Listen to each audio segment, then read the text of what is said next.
And tonight, I'm here to share with you a little bit about a proposal that will be on the ballot in November that was put on the ballot by Wayne County RESA, which is our intermediate school district. So just taking a step back, looking at how that funding changed in 1994 when those comments were made. Funding used to be done locally. So all school taxes collected locally stayed right here in Dearborn. After 1994, that changed. And what changed is all of the taxes collected locally then went up to Lansing and were divided up, shared among the school districts on a per pupil basis. For the most part, that was positive and did a lot of good for districts around the state. But for other districts, it did not.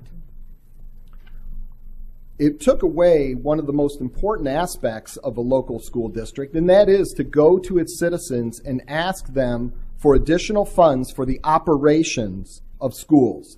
Now, we all know that as a school board, you can go to the members of our community and ask them for additional funding for specific projects. We did this in 2003. We did it in 2013, where we put a bond proposal in front of the voters. They were able to pass that. We thanked them for that. And with that fund, we did very specific projects. We are unable, though, to ask the voters for any additional funds for the actual running of the schools, for the operations of the schools. There's one little exception to the law that was passed back in 1994, and that is that an intermediate school district can go to the voters and ask for an enhancement millage. So every county has an intermediate school district. In Wayne County, all the school districts belong to the Wayne RESA Intermediate School District. And so what happens is that the school districts, the majority of the school districts that represent, or the school districts that represent a majority of the students in that county, can pass a proposal asking the intermediate school district to put on the ballot an initiative that would create additional funding for the schools. Now, this proposal must be approved by the entire county.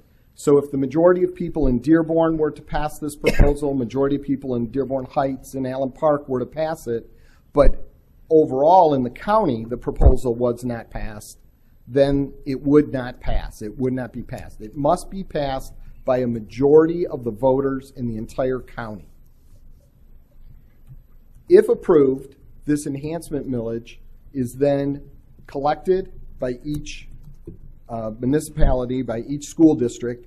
It is then sent to the ISD, and the ISD, the intermediate school district, will then give that money back to each school district on a per student basis. So, where are we? That's where we are today, and that's what Wayne County has done, the intermediate school district. So on the November 8th ballot, voters in Wayne County will, when they go to vote, they will see on the ballot a proposal that will ask voters to approve a 2 mil increase over a 6-year period of time. That money will generate approximately $385 per student for each district. It would cost a homeowner, if you had a house, a market value of a house of about $150,000. Usually the taxable value is about half of that, $75,000. So that would cost you about an extra $15 per month. Now, the advantage for Dearborn is that right now, for example, taxes collected in our community, because we have a very large tax base, both residential and commercial, and those taxes that are collected and sent up to Lansing, divided up per student and sent back to us, we actually contribute as a community more dollars than we get back from our state funding. This proposal is just the opposite. This proposal would generate about $6.2 million in taxes collected here in our city. However, our district would see about $7.8 million returned to us. So we would actually be getting more dollars back to our district than what we would be putting into the pot. And that's because of our enrollment numbers being where they're at. Again, all that money will be passed down to the local districts, and each local district will choose how best to use those funds. Some of the examples that other districts and some of the examples that have been talked about here would be recruitment and retention of teachers, repair schools, improve technology, and support students' instructional needs. We all know that this district and this board over the years has made a very strong commitment to our facilities. We've benefited from that. Our schools are 60, 70, 80 years old, still going strong. But that was because there has been a financial commitment by this board to make sure those buildings are lasting. At one point in time, around $4 to $5 million a year were dedicated to the upkeep of our buildings as far as big major ticket item projects over the summer, such as roofs, windows, parking lots, carpeting, replacement of tiles and furniture, those kinds of bigger ticket items.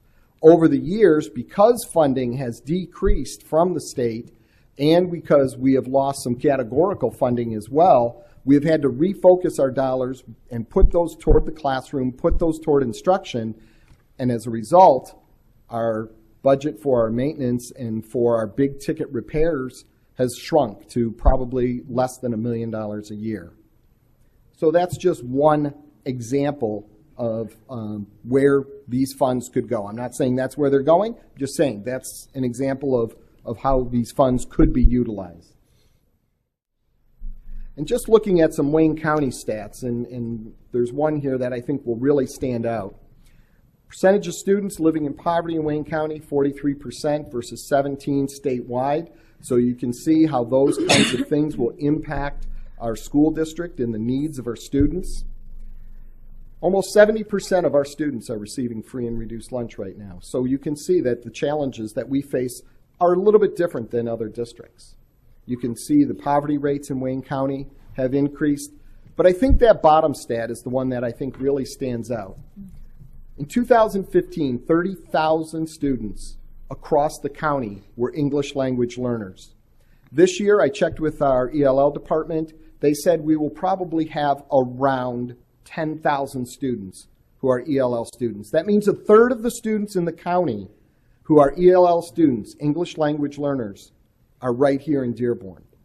And that only means that our learning, the way we approach the classroom, our needs of our students in the classroom, bring on some additional challenges to us. It's no excuse. We're not making excuses. We're not saying we can't educate. Matter of fact, we do a great job of educating ELL students. We move them through the program probably better than most districts in this state. Well, we got a lot of experience doing it. That's why. And that's why we're really good at it. But it does bring some challenges, and we need those additional dollars to help with those programs. If anyone is out searching for additional information about the Wayne County enhancement millage, they can go to the RESA website. That's where they can find this. Again, this is an initiative put on the ballot by Wayne County RESA, which is the intermediate school district. It's being put on the November 8th ballot. And if, as I said, if there's any additional information, you can find it right there.